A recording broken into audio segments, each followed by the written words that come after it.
So for our friends over at Collider, hello, hello. We have the awesome Johnathan Walton here to Oh, chat with us today about this new season of his podcast. So for our friends here at Collider, can you share a little bit about the podcast? yes. Queen of the Con Mhm. started 3 years ago with my story of the con woman who scammed me out of close to $100,000, the Irish heiress. She was this new neighbor who moved into my life, moved into my apartment building, and I had no idea. In actuality, she was an international con artist on the run from authorities. Meanwhile, she's scamming me. She's scamming a bunch of neighbors in our building. I went on to find 46 other victims. She scammed out of like more than $1 million. And I ultimately put her in jail. So that was, season one, Queen of the Con. And I had no idea there would be a season two or a season three. And now a season four, The Unreal Housewife about Jen Shah. It's just kind of taken off. The public's fascination with con stories is something palpable. And everyone wants to know, like, when someone gets caught, how'd that happen? And we kind of lay bare how it happens. And if you don't know what the signs are, you'll get conned too. So that's what our podcast tries to do. That's what I definitely try to do in Queen of the Con, is show you what con artists look like, what they sound like, what the tricks are, how they get you to fall in love with them, fall in like with them. They get you to feel like you want to help them. They're the damsel in distress. They're the new coworker, the new boyfriend, the new girlfriend. If you don't know what the signs are, you will get scammed. These are real people who present as, kind, loving, friendly people you just want to be around, but really they're the devil, and they will rob you blind if you're not careful. Wow. And what should people look out for? What are the top two things that people should look for when they meet new people? I think anyone who wants to become your best friend or girlfriend or boyfriend really quickly, and they're super kind, and they want to buy you this dinner and buy you this gift and pay for you all the time and do things for you and help you with everything. And that, because a con artist's first mission is to not be a stranger. They want to be a friend. They want to be a, quote, loved one. So they want to get you to love them, because ultimately love is the most powerful force in the universe. And if a con artist can get you to love them, which is what they do, you'll do anything for them and not even know it till it's too late. Con artists don't outsmart you. Con artists outfeel you. They get into your emotions and your heart, and you're no longer making decisions at that point with your brain, and you're much more likely to be scammed when that happens. The other red flag that are in a lot of con stories, especially Jen Shah: drama, drama, drama. Listen, bad things happen to people all the time, but every bad thing doesn't happen to one person at the same time, unless they're a con artist trying to snow you with their drama. And it's just a distracting tool so they can get your money ultimately. So if you meet someone new who's got cancer, whose kid suddenly died, who got raped, whose house was broken into, whose mother just died, if they have all this dramatic stuff happening at the same time, that's a red flag. You're probably being set up for a con. That makes Yep. a lot of sense. And it actually reminds me of catfishing too. It's a similar style con, like, Absolutely. oh, I crashed my car. Yeah. Things It's like some that. dramatic story. Yeah. Yeah. Mm, To make you feel sorry for them, yeah. ultimately. No, it makes absolute sense. So what drew you to Jen Shah's story specifically? Jen Shah kind of drew me to Jen Shah's story. iHeart wanted season four, and we were trying to figure out who the con artist will be. And lo and behold, Jen Shah, the Real Housewife of Salt Lake City, was capturing headlines with this federal indictment for running this complex telemarketing scheme that built thousands of victims out of millions of dollars. And it kind of was happening before our eyes. And we were like, this is who we'll do, Jen Shah. We're going to do a deep dive. And I'm so glad we did, because, we talked to her. We found one of her classmates who kind of painted a side of Jen Shah that I was not aware of. She was this ugly duckling in high school. She was ridiculed for being darker skinned than everyone else. She grew up in Utah, and she was Mormon, but she didn't look like the other Mormons. She had exotic features because she's of Hawaiian and Tongan descent, and she was mocked and ridiculed, and the kids told her she was dirty, and she tried to scrub the color off her skin. I mean, she had a very traumatic childhood, which that is a lot of sociopaths do. That does tend to lead to sociopathy. We interview in the end Beverly Hills forensic psychologist who confirms that Jen Shah is a narcissist with sociopathic tendencies. And, a lot of sociopaths are born from childhood trauma. And God knows Jen Shah had that childhood trauma, but magically, and this speaks to her ability and talent to reinvent herself, at some point, she flipped the script on everyone. She was this amazing dancer, almost innately, and she captivated her high school with her dance ability. She'd in assembly, she'd do a demonstration, and people were cheering for her. And the woman we interviewed, her classmate, said, quote, "It was like the Beatles were in the building. Like everybody went crazy for Jen Shah because now suddenly her dark skin made her stand out, and she's this amazing dancer." And she kind of became the cheer squad. She was on the cheer team for all the games, and she, according to this classmate, she was the cheer squad. Everything revolved around her. So by the end, she was the most popular girl in high school and kind of turned things around. And even to this day, we reached out to tons of her classmates, and nobody would talk to us. Because they posted later on Facebook. I found their postings, and we dramatized some of them for the podcast, Queen of the Con, that did you get this email about Jen Shah trying to find dirt on her? I would never betray Jen Shah. I haven't spoken to her in 20 years, but I would never say a bad thing about her. It's like she had this charisma that people were enamored by, and still, after 20 years of not speaking, they're not going to betray her. It's amazing. It speaks to her power as a persuasive con woman. Absolutely. Yeah. It sounds like all of her old classmates are her followers, almost like if she were a cult leader, which she could very easily be. I mean, she certainly tricked me. I mean, that's a great point. I 1,000% agree with you. She could absolutely, if she wanted to be a cult leader, and maybe she should have been, because those are harder to catch. When you start a religion, the way the Constitution of this country works, you're very much protected. So maybe that would have been a smarter bet to get millions of dollars from followers. Just start a religion, be a cult leader. Yeah, I think she would have had tremendous success. Yeah, we do talk to our Mormon classmate about what Mormonism is and how it started, and what does a Mormon look like? What do they do? What do they believe? It's pretty eye-opening. I don't think a lot of people know what Mormons really believe. Oh, yeah. And I know, too, that it is an inherently racist religion. I recall hearing something about talking about cleansing of the skin and that sort of thing. So it makes absolute sense that she had to deal with that kind of racism as a child. Yes, because up until the late 70s, people of color, African Americans in particular, were not welcome in the Mormon church, in the Mormon faith. Yeah, it's pretty shocking. And I know she converted to Islam when she met her husband. Is that correct?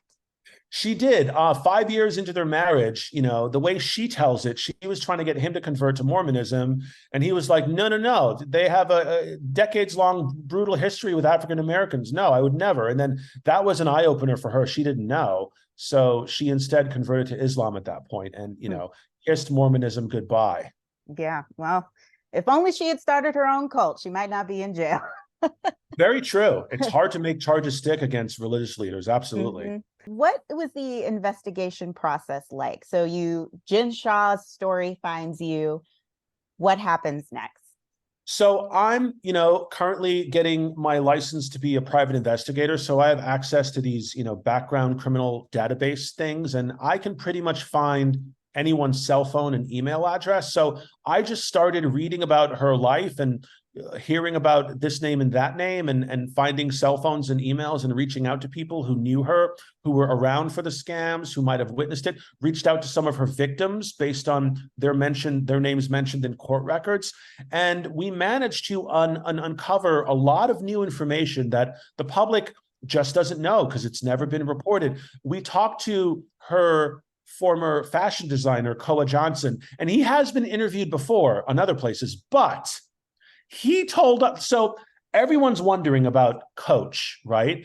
It appears that Mm-hmm. Coach was not involved with the scam. It appears that Coach had nothing to do with the scam. But Koa Johnson tells us a story in the podcast of one night, because he was living in her house designing her clothes every day. Mm-hmm. He was at her beck and call. So he overhears shouting one night, and he goes to investigate, and he sees that Stuart Smith, Jen's quote unquote assistant, has somehow misplaced or lost $8 million. What?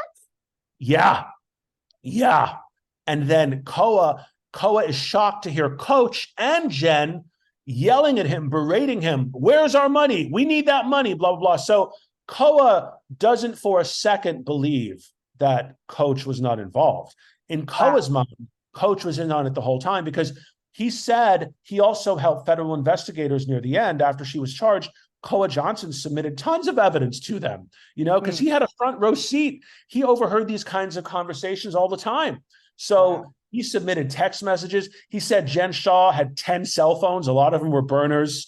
He submitted a picture of those phones, he says, to federal investigators. Like, Koa Johnson is one of the reasons Jen Shah is in prison now. And he Mm. talks about how, when, and why. And, she kind of conned him. She didn't pay him for the last 4 months he was working with her. So he was only too happy to help the feds with their case. That's insane. That's insane. And it's somebody, on the show, we see her with her, like her team, she travels with her full team. So he was a part of that team. Yeah. Wow. Yeah. Unbelievable. Thank goodness for him. People aren't going to be scammed anymore. I know, for now, she's in For now. prison now trying to reinvent herself. She claims to be teaching illiterate people how to read. Hmm. She's doing like a Housewives play using the inmates as the housewives. She says she's turned over a new leaf and she's going to change her life. I mean, let's watch and see, because in my experience, con artists don't usually change who they are. They just change the con and Hmm. scam new people. So it'll be interesting to watch Jen Shah in 6.5 years. But another fascinating thing we uncovered in the podcast. So while Jen Shah is going along for almost a year, professing her innocence to no end in television interviews and podcast interviews, swearing that, it's because she's a woman of color, that's why they're prosecuting her, and in reality, people of color in our legal system do get a raw deal and do Mm-hmm. get shot by police for no reason. Like, that's a thing. Yep. So she latches onto that, and she seems so believable. And with almost tears in her eyes, she's professing her innocence.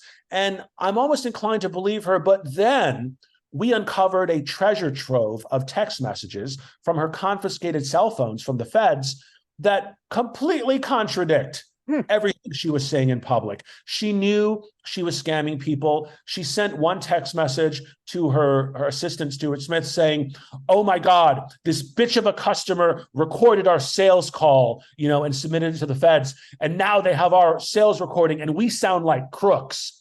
So she was hyper aware of the investigation and it was closing in on her. And you want to know the craziest thing? Yes. Even though she knew this was coming, an entire year before she went on Housewives, she still decided to do the Housewives show. Wow. Yeah. That comes out in the text messages. She knows they're onto her. She had let a co-conspirator stay at her place in New York. And this co-conspirator got a knock on the door. Knock, knock, knock. We're looking for the person who lives here. And the co-conspirator is like, "Oh, that's Jen Shah." Gave them Jen Shah's name because they had traced the telemarketing scam to that address, right? So now they have Jen Shah's name, and Jen Shah fires off this angry text to this co-conspirator. Quote, "Look, bitch, you're staying in my place for free. You're not on the lease. You're not paying rent. How dare you give them my name? Now they can come and get a search warrant for my house at any time." So this was an entire year before she went on Housewives. So how ballsy. She knew she could be arrested on national television, and she didn't care. She just went ahead and tried to reinvent herself again, You know what, though? The way she presented herself, it's kind of brilliant in a way, because prior to your investigation on your side, the court of public opinion was like, man, seems like she really got looped into some bad stuff. That's what I was thinking. She presented Yeah, herself that way. And she, like you said, she was on TV crying. And especially for me, I'm a Black woman, and hearing her talk about, being persecuted as a woman of color, that resonated with me. And absolutely. so to And hear it was meant to. That was all calculated. That's how she Mhm. was planning to get people on her side. Worse than that, she had her own mother uh, liquidate her retirement account to pay her lawyers. Like, by some accounts, $1 million. Yeah, her own mother. Oh my Her own goodness. mother. This is what con people do. They don't care if it's your mother. My con artist conned her own daughter, Mayor Smith. It's insidious. They don't have a moral compass when it comes to family or friends. They will scam anyone. Everyone is useful, in their mind. Oh my goodness. Well, as a former Jen Shah fan, I am very much looking forward to hearing everything else, because you've given so much. And Yeah, this season of eight, Queen of the yeah, Con, The Unreal Housewife, it's 8 episodes, and each fantastic. episode, we build upon. By the end, what's amazing is we found this actress to dramatize the text messages, right, and all the court records, and our actress sounds identical to Jen Shah. We found a woman named Courtney Hetrick. She is insanely accurate with her portrayal of Jen Shah, to dramatize the text messages, because podcast is an audio medium. So you can't hear a text message unless someone reads it. And better than me reading it is a Jen Shah sounder like reading it. So they really are brought to life, but they are quoted verbatim. Everything we say in the podcast that we dramatize comes from a court record, comes from a letter that Jen Shah wrote, or comes from a crazy text message that Jen Shah sent. There's one, so she knows the feds are onto her, right? And she's, instead of stopping, I guarantee you, Sheridan, if you found out you're under federal investigation, you're going to take stock and maybe change what you're doing. Oh yeah. Not Jen Shah. Jen Shah did the opposite. She tries to hide things. She sends this crazy rambling text to her assistant, Stuart Smith. She's like, hey, I just found this place in Kosovo. We can move our operations over there. It's 12,000 square feet. We can, reincorporate in Kosovo, and, we can do this to avoid detection. We have to do it. Like, she just kept hiding and hiding. And when she found out Stuart is going to be interviewed by investigators, she texts him, and we have all these texts in the show, in the podcast. She texts him, hey, your go-to answer is, I don't know, or I don't remember, but I don't know is better, because if you don't know, you don't know. Like, she was the master Svengali, queen of the con, pulling all the strings, planning all the cons.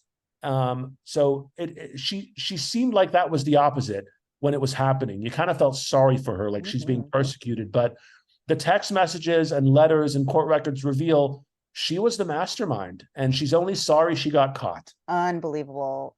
Just a massive amount of stuff. And I'm certainly looking forward to listening to it. Tell our folks at Collider, when will we be able to listen to Queen of the Con, The Unreal Housewife? It drops tomorrow, July 20th, with the first 2 episodes are available tomorrow, July 20th. And then we have an episode a week thereafter. Yeah, it's a crazy story. And the masterfulness of Jen Shah is, on the surface, she doesn't seem like a con artist, right? On the surface, she has businesses, and she calls herself the Wizard of Oz, thinking that that'll make you believe that she's this magical person. But if you've actually seen the Judy Garland movie, The Wizard of Oz, that by the end of it, the Wizard of Oz is a con man. Like, nothing, it was all smoke and mirrors. He didn't have any magic. He was just some guy who got displaced in a tornado, So it's like, yeah, she is the Wizard of Oz. She's a con woman. She was telling on herself, and we didn't even know. Yeah, a lot of them do that. A lot of crooks reveal themselves, but in a joke or in an anecdote. But most people don't know it's happening because it's so subtle. Looking forward to listening to Queen of the Con, The Unreal Housewife, premiering tomorrow, July 20th. Thank you so much again, Johnathan, for hopping on. Thank you, Sheridan. Thank you for doing this. I appreciate it.